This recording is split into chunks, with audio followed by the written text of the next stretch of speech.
Economist, Yes, right? You're a Republican. Yes. All right. So talk me through this. What's going on? Because to be honest, I'm just kind of annoyed that they're stopping work like that. Okay, you want a serious answer, or do you want a? I'll give you a serious. Serious, absolutely. Okay, I want a clear answer though, because I'm not that bright. I guess you're incredibly bright because the Republicans are so furious at Obama and the Democrats for getting Obamacare passed, which they did not like at all. They're so furious at Obama, period, for trouncing them in 2 elections. They're so furious at the Democrats in the Senate for being so high-handed with them that they're just basically saying, "What's that coming to go? We're going to close the government down rather than let you enact Obamacare."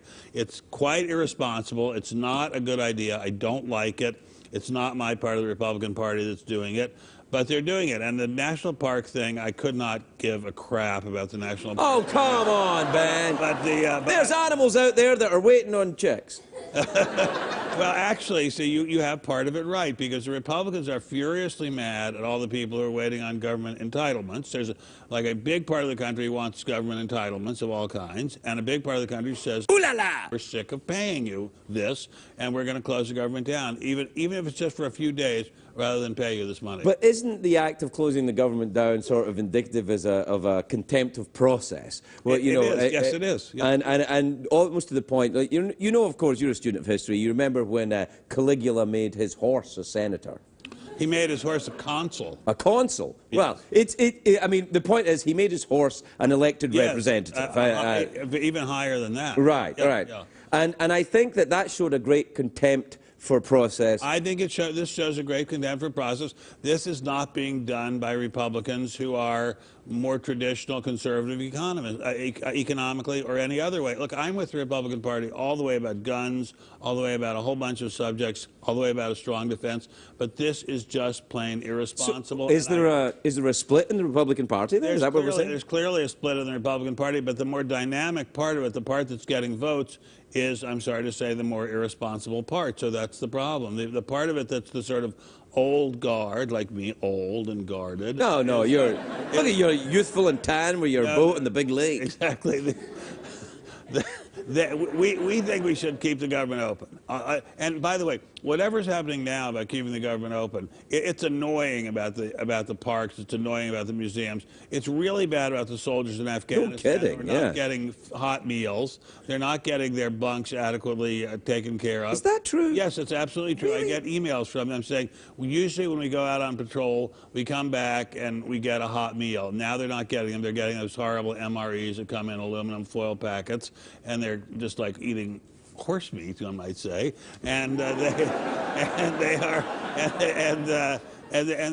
very upset about it. They say we feel like we're being disrespected and spat on, and we're the ones who are going and doing the fighting. So what's this all about? And what is this all about? I mean, there's no long-run point to it, except to spit at Harry Reid. And he's just laughing all the way to the bank, because it just means the Democrats are going to pick up seats in the next election. Do you think that's what's going to happen? Yeah. I mean, but isn't it this bad for the Democrats ultimately as well? No, I don't think it is. I think the media plays it, and frankly plays it correctly, as a Republican problem, as the Republicans being at fault here. Look, if Obamacare is that bad, why are all these millions of people signing up for it? Why were all the switchboards and email accounts jammed yesterday?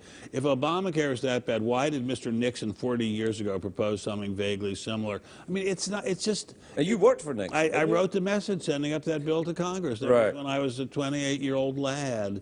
So that was. But it just makes no clear sense, except as an expression of frustration. You, as a biblical scholar and a devout Christian, will know the story of Samson pulling down the temple. He was so frustrated and upset at being blinded and so forth that he pulled down the temple. Right. And this is the Republicans pulling down the temple just because they're so frustrated. But it's nothing compared to what happens in roughly 2 weeks if the government defaults on the debt. Does that? I mean, I've heard about the defaulting on the debt, but that can't possibly happen. It could happen. It could happen. I mean, the people have just gotten so nutty in Washington that anything can happen. I mean, they're just off the rails, and it's very unfortunate.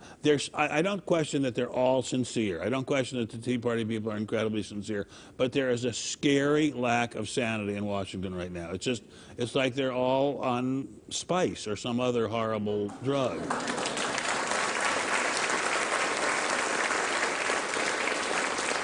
I have to say, I think in the 10 years I've been doing the show, that's your first round of applause for anything political. I think I would. I was going to say the joke about Nancy Pelosi was the funniest joke I've ever heard you tell. I might have gotten applause for that too. Well, you know, I do try and stay out of the fight a lot, but when they can't get their jobs done, it makes me furious. I'm an American citizen. I'm allowed to get It's angry at this, absolutely infuriating. It's infuriating. I mean, if the Republicans, if we Republicans really had our wits about us, we'd say, look, that's already a law. It's already a law. That bus has already gone. That ship has sailed. That plane has taken off. Whatever you want to say. It was in Schoolhouse Rock. I remember it. I saw it when you when you got a bill gonna come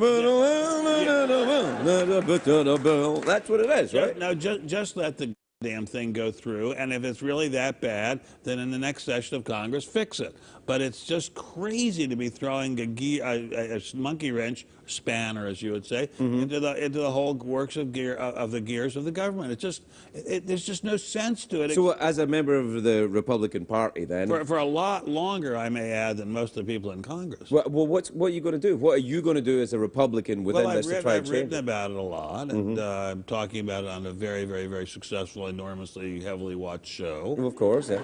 And boy, are you telling me you were on the Daily Show before this tonight?